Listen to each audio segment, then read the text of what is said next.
I am so excited to speak to our guest today. She is physician assistant out of the New York City area. Please help me to introduce Aesthetic Injector Mervat.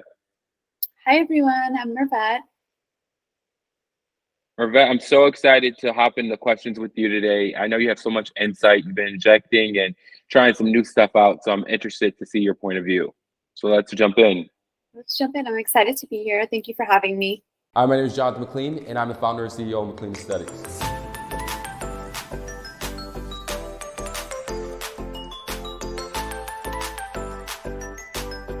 Welcome to the dark side. Let's go.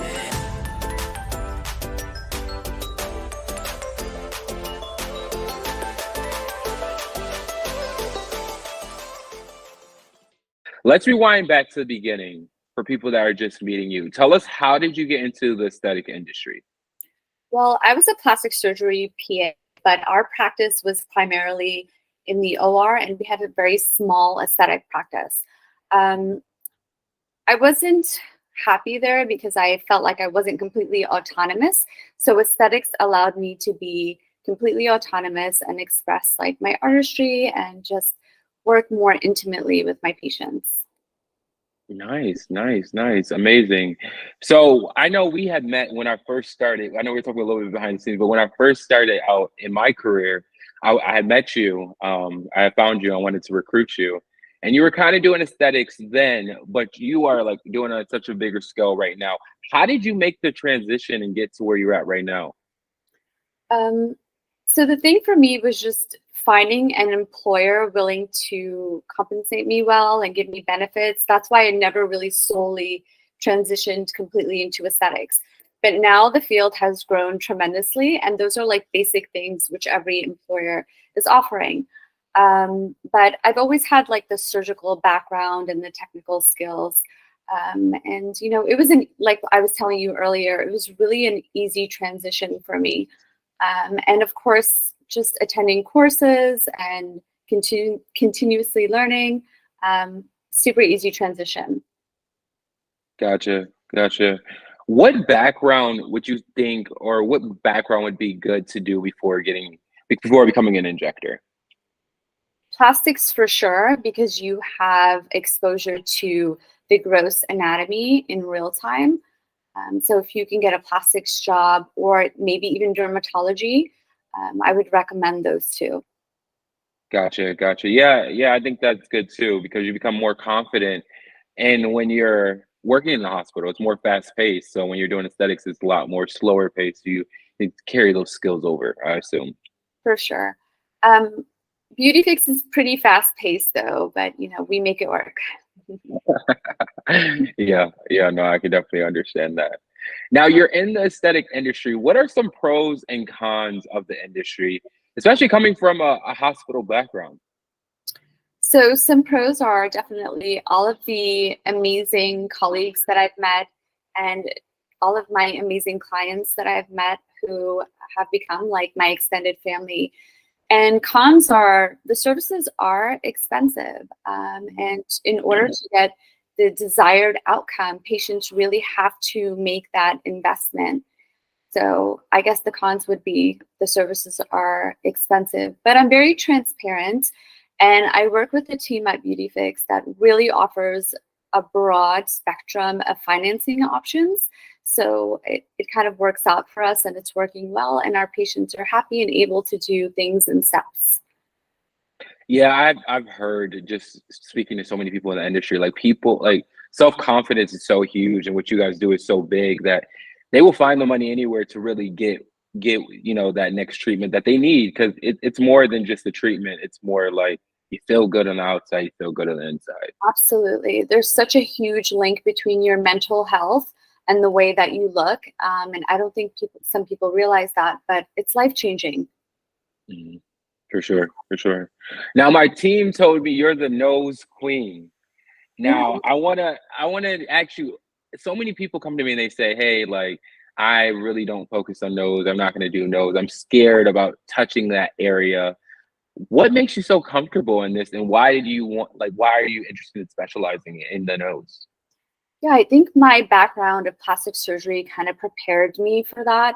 And just seeing the gross anatomy, and in life, you just have to be well prepared and make sure that you keep your patients safe. But also, there's no other area in the face that has such a huge impact, like for befores and afters. Like, it's literally life changing. And the fact that you can do this minimally invasive procedure in 10 to 15 minutes, as opposed to having this very invasive surgical procedure with lots of downtime and risks, it's magical. Yeah, for sure. And how long does it last? It can last up to 2 years. I would say, the earliest people come back is around a year and a half. And it's not a full nose filler again, it's just a little top up. The patients are so happy, and I've changed so many lives, and that makes me feel really happy. Wow, that's interesting. That's super interesting. Yeah. So a lot of people in that area come in to get that procedure done. Yeah, I do several a day. And my Instagram brings a lot of people into the practice. And I have like clients who I've never, or people who I've never met, reaching out to me on Instagram and just look at my before and afters. And yeah, I'm very busy with noses. Super grateful for that. What are the other top procedures that clients are coming to ask for? Non-surgical BBLs. Yeah, I think every human, whether it's male or female, like everyone wants a good booty. And I do have a good percentage of male clientele. But look, a cute butt is important. Okay, nice. That's interesting to know. So what are guys asking for in this area? Honestly, they just want a little more volume, especially like my athletic guys who, and men who are aging and that volume loss. Like, they're like, I don't look the way I did in my pants a couple of years ago. And we'll do a little bit of volume repletion. And they're super happy. What's the time span on the non-surgical BBLs? So I would say it lasts for up to 2 years as well. But it's an investment, right? So it depends on your desired goal. We can maybe reach your goals in one session, or it might require multiple sessions depending on your goal. And I would say with females, it's usually multiple sessions. Gotcha. Now with social media, I want to touch on that because you did speak about social media. You're doing such a good job on it, really connecting and growing your following. How has that impacted your brand and I guess the amount of patients that come in and see you? I feel like in modern day, people like to see before and afters. So a great way to display your work is no longer like a website or going into the office and looking at pictures. It's your before and afters on social media. And BeautyFix does a great job with like posting me doing the actual procedure and kind of showcasing my technical skills. And patients really trust me. And I also use it as a tool to communicate with like my current clients, just in case people get anxious about a little bruise after.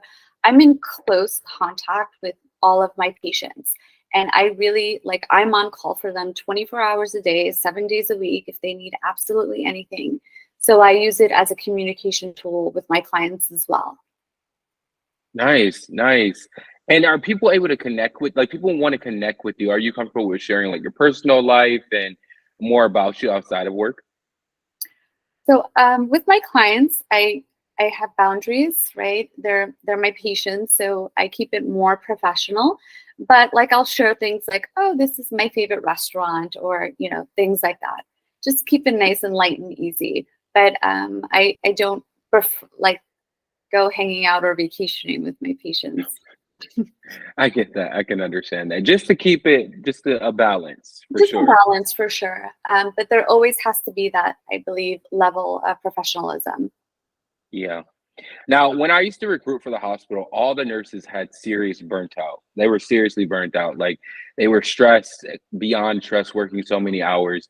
Does burnout exist in this industry, the aesthetic industry? I think it can. I do have long days, but I work 3 days a week. So I would say, like, I'm fortunate. I don't know if that's the average schedule, And I work for a company that's very busy. So I'll have like a 10-hour day and then the next day off. And then same thing, like I usually have the next day off. But I would guess if I was working at Beauty Fix every day, that would maybe be a little overwhelming. But as far as I know, all of our injectors are 3 or 4 days a week. Okay, nice, nice. And when you are like, when you've been working so much and doing everything, social media, talking to patients, what do you do to kind of calm yourself down and kind of give that balance? So I'm very like out there on my social media that I'm always in the gym in my free time. And that is how like I just keep my body healthy, because it's a physically demanding job to, you know, especially with the booties and like full facial rejuvenation, like you're on your feet and working with your hands all day. So I try to stay healthy by going to the gym and just releasing that extra stress. But I have to say, like, I don't feel stressed at my job ever. I'm always having a good time and I'm so happy. And I do like 10-hour days and I'm like, oh, wow, the day always just flies by. And thank goodness it's always amazing. And I'm never like stressed about anything. And I have a great team. So I'm super fortunate. Nice, nice. Now you're a trainer, correct? I am. I currently train for Galderma. Amazing. Congratulations on that. That's Thank amazing. you so much. I'm so happy to be doing that. Great, great, great. Now, the number one question I get from injectors is, how do I become a trainer? What advice could you give for them? You have to be an expert in your field in order to train other injectors. You really have to know the anatomy well, the injection techniques well, the rheology well. There's so many aspects to becoming a good provider. It isn't just the artistry, honestly. This is a field of medicine. So knowing the anatomy and the rheology, the science of the fillers is extremely important. And, you know, I've done about a couple of dozen trainings now. And thank goodness, like I've always had an answer to the question that I've been asked, because I pride myself on trying to teach myself something every day, or reading No. something every day, or watching a video every day, or just opening a book every day, or following, you know, the top injectors like Dr. Surik, Sheena Bay, Julie Horn. Like we need to be watching these people because they're the leaders in our industry. Yeah, no, I get that. I definitely understand. What new things are you seeing in the market that you see kind of trending in the aesthetic industry? The regenerative products, like the new on-label use of Sculptra. Like I'm doing so much more Sculptra now because it's safer and, you know, lower risk for complications with the previous dilutions. The hyperdilute radiase is everywhere. The exosomes is everywhere. Renuva, like we discussed earlier, which is the product that makes your body make its own fat. Like I'm doing so much of that in the butt and the breasts, and yeah, it's really exciting. That is super exciting. The industry is always changing. Like they have Daxify out right now and Yeah. other products that you see. How do you stay on top? Like, where do you go to get this information? Fortunately, like I work for Beauty Fix and it's a big company and the reps are just always coming to us. So we're like the first to know about literally everything. That's amazing. And I mean, that's a good point too. Like your reps are your key in your office. If you connect with them, if you become friends with them, they'll let you know kind of what's going on, where you can go get training, where you can go advance your career. Has the reps helped you a lot in your career? Oh my goodness. Yes, with everything. Just even becoming a trainer, like I connected with my reps and just, you know, learning more about the products. So if I say to my Galderma rep, hey, like I need to study more on the science of the gels, do you have a resource for me? And our Galderma rep is like amazing. And they're always, all of them are amazing. And they're always so supportive and willing and happy to help us. Yeah. Now, I wanted to talk about white glove service. Obviously, working in New York City, it's one of the most competitive cities.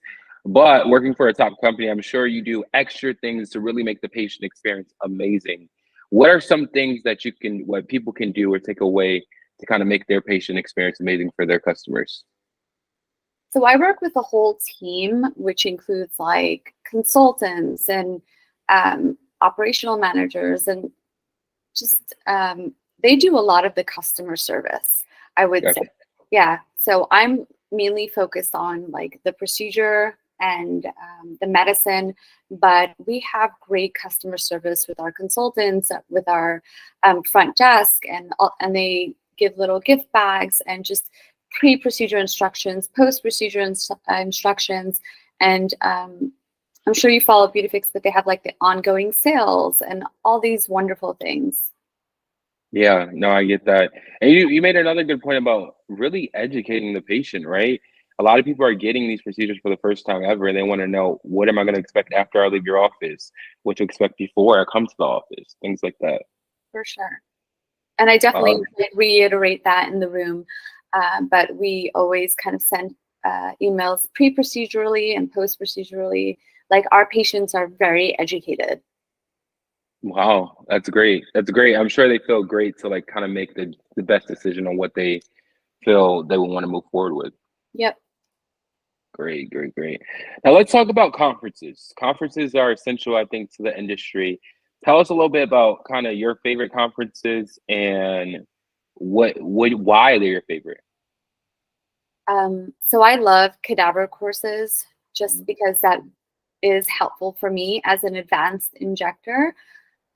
Also, I love the company conferences, like Galderma does their, annual conference where the KOLs come in and they'll go through, again, the anatomy, the injection technique, the science of the gels, and it's just very comprehensive. Nice, nice. Who are some key opinion leaders that you can give to the audience so that they can learn more? I think Dr. Surik is phenomenal. He's just amazing. He works very closely with Galderma, but if you check out like the Galderma website, he's injecting, he's explaining everything in detail. Again, starting from the science of the gels to the anatomical structures, and it all clicks and makes sense.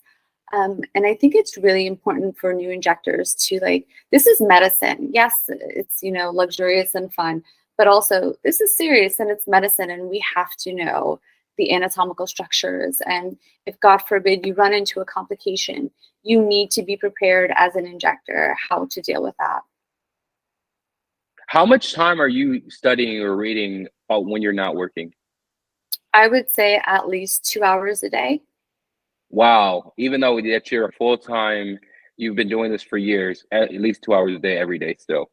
For sure. And I would say podcasts have made it a lot easier for me. So if I'm not actively reading something, say I'm working out in the gym, I will, instead of, yes, sometimes I have my music on, but sometimes I just see a new topic on a podcast and I'll open it and listen to it. If I'm making dinner, I'll open a new video on the Galderma site whenever I have a little bit of free time. And to me, honestly, it's fun. I enjoy learning. It isn't like a task to me. The only time I disconnect is when I'm actively on vacation. Yeah, when I'm on vacation, I'm okay, I really need to be on vacation. Yeah, no, I definitely understand that. What are some podcasts? What are some of the podcasts? So I love Dr. Kodafana's podcast because he's an anatomy nerd. And there's one called Aesthetic Insider. It's one doctor and the other one is an entrepreneur, but they're in Australia. I don't know if you've checked it out, but they have something every other day, and they'll talk to people in the industry and just talk about new products and the latest innovations. And so I really try to stay up to date that way too. Yeah, and I like what you just said. It's the key is really, even though you've been doing this for a long time, it's really to keep re-educating yourself and learning and growing and keep supplementing that. And that's how you stay at the top. Yeah, we have to keep evolving as people. We don't want to stay the same person. Life is just so boring if you're not growing and setting goals, as you know. So Yeah. before we started the interview, I was telling you I'm really proud of you and how far you've come. And I'm I know Jonathan's going to be famous one day, so I want to be on his show. Thank you so much. I appreciate that. I appreciate that. Of course, and I wholeheartedly mean it. Yes, yes. Well, thank you so much for sitting down with me and speaking more about the show. I mean, more about the aesthetic industry. Tell everybody where they can find you and what you got planned next. So you can find me on Instagram at injector_mimi, MIMI. And I'm also on TikTok on injector_mimi. Yep. Awesome, awesome. And until next time, bye. Bye, Jonathan.